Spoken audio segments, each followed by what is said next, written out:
Part 2, Chapter 11. Now we're going to look at depreciation methods under the International and GAAP and disposition of assets. And focus is on component depreciation methods under International Standard versus GAAP. So we're going to do an overview and some examples. Now, U.S. GAAP. Component depreciation is allowed, but is not often used. Depreciable base is determined by subtracting estimated residual value from cost. Now, under the international standard, each component of an item of property, plant, and equipment must be depreciated separately if its cost is significant in relation to the total cost of the item. An example would be if you bought a building and it has an air conditioning and it has carpeting. The carpeting, the air conditioning is not going to have the same life as the building. So under the international standard, they want you to set them out and depreciate them separately. Now, depreciable base is determined by subtracting estimated residual value from cost. A review of residual value at least annually is required. Now, that's not required under GAAP, but then with GAAP, most people don't have a residual value. Now, depreciation methods. We have many ways that we depreciate, but under the international standard, they allow 3. Straight line, units of production, and diminishing balance method. That's it. But under GAAP, many. Now, under GAAP, depreciation each item in total, even if there are various components.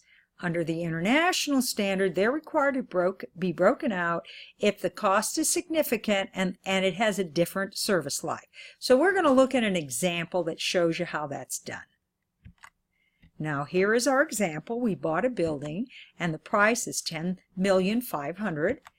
It has a $500,000 salvage value, which they're estimating its value is at the end of its life. It has a 10-year service life, and we bought it July 1st, which means we're going to have to take that into account for the first year.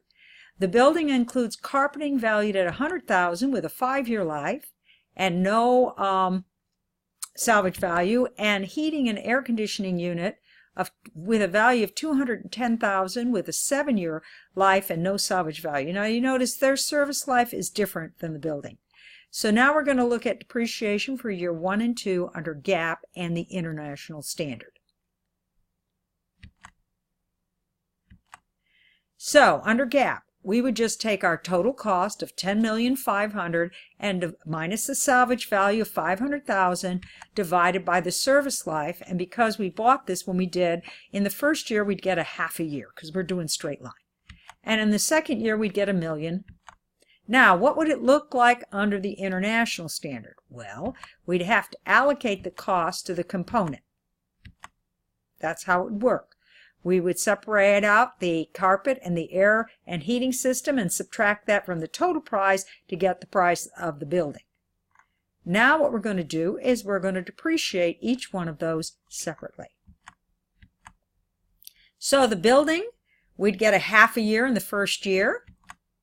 Along with the carpeting and the air conditioning, as you can see, we get $9,500 more in depreciation. In the second year, we get $19,000 more. So as you can see, by using especially when you have a building and you have various components, you probably get to depreciate it off quicker. So I don't know why companies wouldn't want to use this method. So component depreciation is allowable, but as of right now, it's not used very often. Now, disposition. What happens when we get rid of an asset? So here's the rule. You take the selling price, the consideration received, and you subtract the net book value, which is updated to the point of sale, which is the original cost minus accumulated depreciation, and the difference is a gain or loss. If you get a positive number, it's a gain. If you get a negative number, it's a loss. So let's look at a problem. So, Mike Corporation purchased a truck for $126,000 on July 1st, which is half a year. The estimated useful life is 8 years, and the residual value is $30,000. On March 1st, the truck was sold for $58,000. They used the straight line method. What are the journals? Well, first thing you got to do is you got to update depreciation expense for the first 2 months of the year. So we would take the 126 minus 30 divided by 8 times 2/12. We'd get $2,000. So we would book that as part of depreciation expense for the year, offsetting the accumulated depreciation. Now we have to determine the depreciation at the point of sale. So it would be our annual depreciation times 4.5 years, because we had a half year in the first year, plus the $2,000 we just wrote off. So our year-to-date accumulated depreciation is $56,000. Now we're going to use the formula. We're going to say this is our selling price. We're going to subtract the net book value, and that tells us we have a loss. Now this is one way you can do this. Simpler way is we do our journal. So what you do with the journal is you first book the cash received.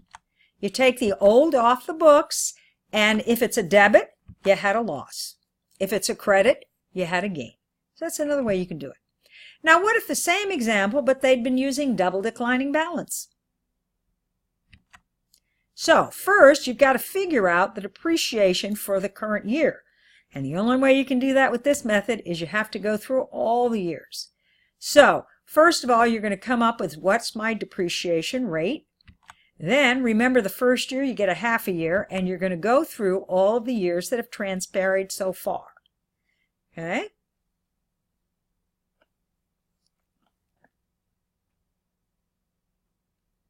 Now you're going to come up, you have to figure out, well, what is going to be that last year?